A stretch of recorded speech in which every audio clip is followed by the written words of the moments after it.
نحمدہ ونصلی ونسلم علی رسولہ الکریم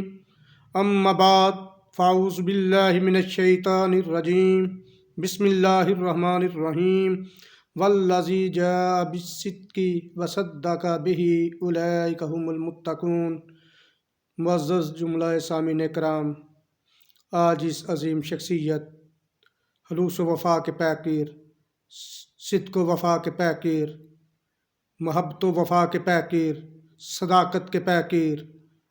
صحابت کے پیکر، عظمت و عالی شان عالی مرتبت مقام رکھنے والے، شجاع کے پیکر، جرأت کے پیکر، بہادری کے پیکر، رحم دلی کے پیکر، افضل البشر بعد از انبیاء سیدنا حضرت صدیق اکبر رضی اللہ تعالیٰ عنہ کی شان عالی شان میں چند جملے کہنے کا موقع ملا ہے۔ میری کیا اوقات، میری کیا ہمت، میری کیا جرأت کہ میں اتنی عظیم شخصیت کے بارے میں کچھ کہہ سکوں۔ ان کی شان وراء الورا ہے، ان کی شان تو خود حال کے کائنات نے قرآن مجید میں مختلف مقامات پر بیان فرمائی۔ قرآن مجید فرقان حمید میں کم و بیش 12 آیات کریمہ شان ابو بکر میں نازل ہوئیں، جن میں ایک آیت کریمہ کا کچھ حصہ میں نے آپ کے سامنے تلاوت کیا، جس میں اللہ تعالیٰ نے فرمایا، اور وہ جو لوگ سچ لے کر آئے، جنہوں نے سچ کی تصدیق کی، وہی لوگ متقی ہیں۔ حال کے کائنات کے محبوب کائنات، سب سے افضل محبوب، آقا کائنات، شب اسرا کے دولہ، امام الانبیاء، سید الانبیاء، رحمت دو عالم، نور مجسم،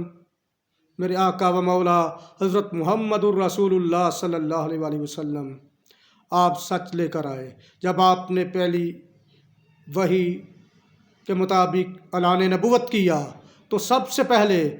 جنہوں نے بغیر توقف کیے، بغیر تردد کے، بغیر کوئی وجہ پوچھے، بغیر کوئی دلیل مانگے، بغیر کوئی تعویل مانگے، بلا حجت، بلا جھجک، کما کانا حق کو ہو، توقف کا تصور کیے بغیر بھی جنہوں نے بآواز بلند کہا آمنا و صدقنا۔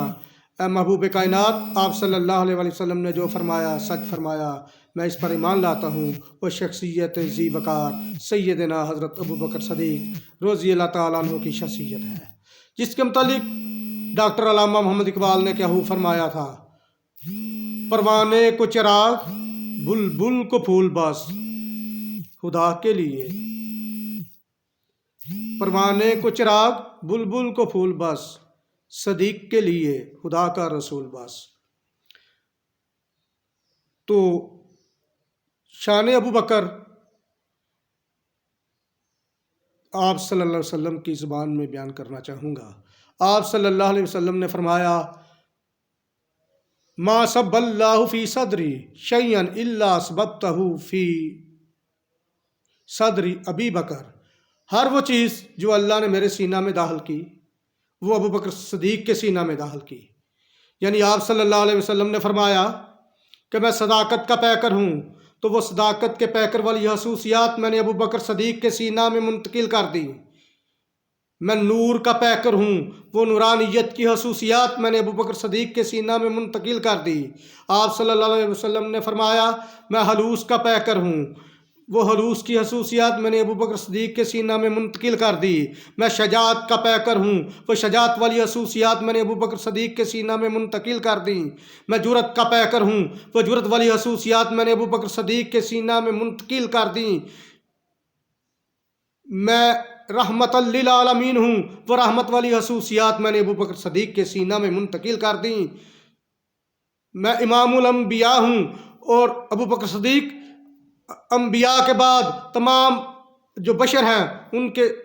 ان میں سب سے افضل ہیں، اور ان کے سردار ہیں، اور ان کے آقا ہیں۔ جتنے مسلمین ہیں جو آپ صلی اللہ علیہ وسلم پر ایمان لے کر آئے، جو اللہ کی وحدانیت پر ایمان لے کر آئے، انبیاء کے بعد ابو بکر ان تمام کے آقا ہیں، ان تمام کے سردار ہیں۔ تو آپ صلی اللہ علیہ وسلم نے فرمایا کہ اگر کسی نے ابو بکر کی شان دیکھنی ہے، اگر نے ابو بکر صدیق کی شان کو جانچنا ہے تو یہ سن لے کہ جو کچھ اللہ نے میرے سینہ میں منتقل کیا میں نے وہ ابو بکر کے سینہ میں منتقل کر دیا۔ اور اس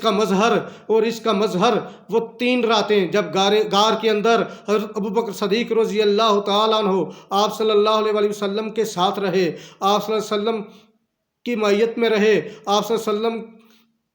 کے لیے آپ اپنی آنکھیں بچھاتے رہے، آپ صلی اللہ علیہ وسلم کی خدمت گزاری کرتے رہے، تو آپ صلی اللہ علیہ وسلم کی نورانیت کا نور ابو بکر صدیق کے چہرہ انور پہ چڑھنے لگا۔ آپ صلی اللہ علیہ وسلم کی اعلیٰ خصوصیات کی کیفیات ابو بکر صدیق کے سینہ میں منتقل ہوتی گئیں، اور آپ صلی اللہ علیہ وسلم کا چہرہ اقدس حضرت ابو بکر صدیق اپنی گود میں رکھ کے اس کا خوبصورت چہرہ انور کا، چہرہ قدس کا حضرت ابو بکر صدیق رضی اللہ تعالی عنہ جو ہے وہ دیدار کرتے رہے، تو دیدار کرنے سے خصوصیات مصطفیٰ کے کمالیات حضرت ابو بکر صدیق کے سینہ میں منتقل ہوتے گئے۔ اور اسی لیے آپ صلی اللہ علیہ وسلم نے فرمایا کہ میں نے ساری امت کا احسان چکا دیا ہے، لیکن ابو بکر صدیق کا احسان روز محشر اللہ تعالیٰ ادا کرے گا۔ واخر دعوانا الحمد للہ رب العالمین۔